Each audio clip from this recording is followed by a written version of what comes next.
மலரே குறிஞ்சி மலரே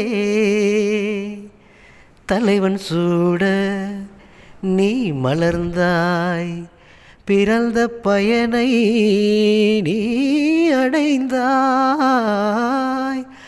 மலரே குறிஞ்சி மலரே,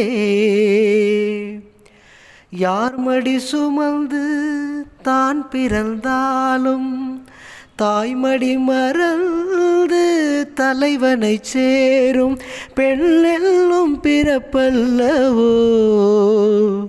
கொடியரும்பாக செடியினில் தோன்றி கோவிலில் வாழும் தேவனை சேரும் மலரே நீ பெண்ணல்லவோ. தலைவன் சூட நீ மலர்ந்தாய், பிறந்த பயனை நீ அடைந்தாய். மலரே குறிஞ்சி மலரே.